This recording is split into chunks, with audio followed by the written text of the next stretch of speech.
I wonder why the BBC are not on Crime Watch. It's because they own Crime Watch. Ironic. Huh. Look, there's the BBC building. Ah, yes. Right. There's their microwave.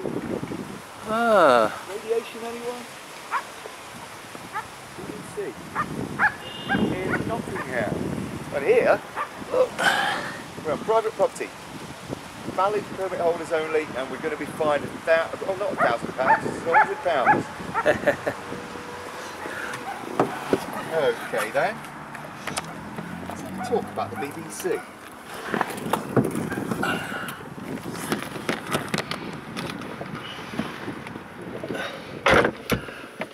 I've got a message to the BBC.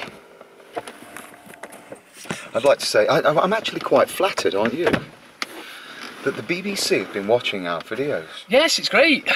Yeah. And also MI5 and MI6 have been watching our videos. The council, we know watch them. The council, hi Nottingham City Council, we're going to get to you soon. Yes, yes. We know you love our channels. Anyway, I got a message a couple of days ago, and it was in the comments section on a video we were talking about £83 million that the council's spending on... Oh, the new... lampposts. Yeah. Yeah.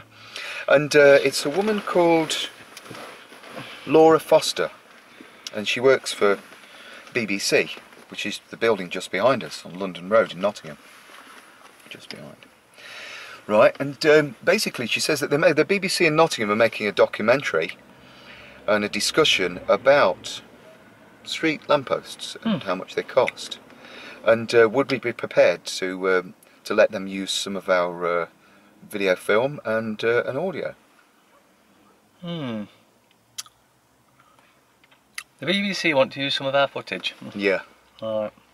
Well, I think before you can answer that, you've got to judge what they've done in the past with other people's videos and footage they've used. Well, who else got conned into the BBC? Well... Remember Charlie did, didn't he? Yeah, I don't know if that was a con or what there, but... I'll leave that open. Yeah, but either way, the footage that they actually used did make him look really stupid. Oh yeah, sure did. And I'm sure you could take clips out of our videos and make us look really stupid. Oh, of course you could. The amount we've been quite prolific with our videos and the things that we've said, they could be edited. Oh yes. This Super Fandango that did the edits on the Artist Taxi Drivers things when he turns them into cartoon. Does anybody want to turn us into a cartoon? We don't say F anymore, because we want everybody to watch our videos.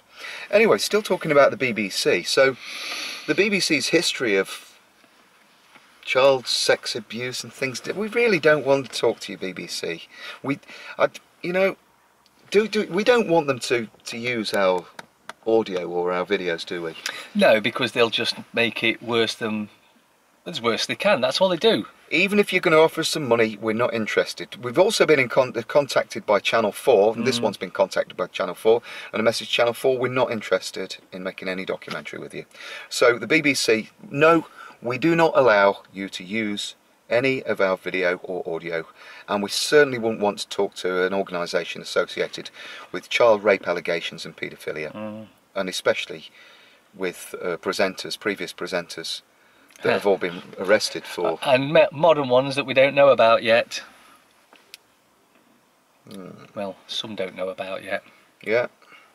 So, Laura Foster from the BBC Nottingham, no thank you, with the greatest respect. Thanks very much. Carry on watching our videos if you like, but we don't consent to any of it being used. Just look at Tom's footage. They didn't put any of that out, they just put the bull out. A very nice girl from the BBC, you know, they completely fabricated the story. They didn't give the full picture, did they? No. So why should we want to talk to somebody that would never give the full picture? And that also, what else do? They force people into... Well, they use enforcement. Enforcement to get you to threats and with menaces to get you to pay for to fund them, which, by the way, let's not forget, they are a private corporation.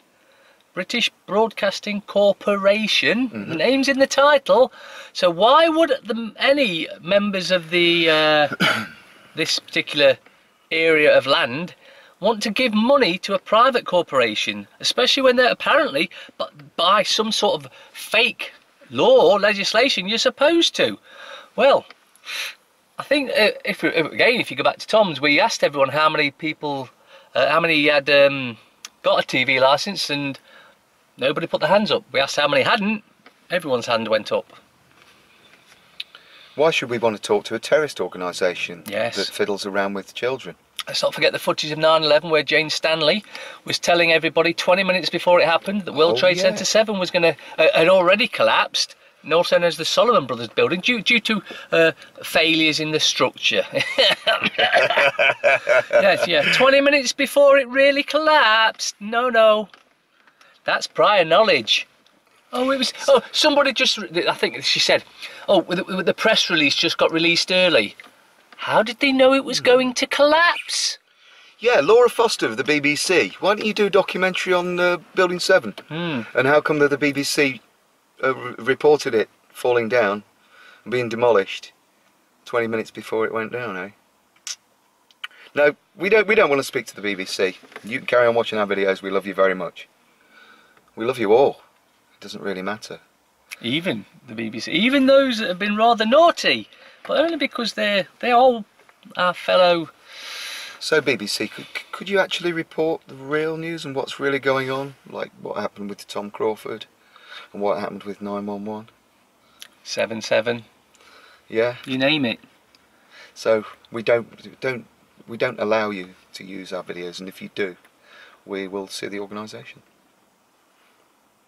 Or not, as the case may be. Anything else about the BBC?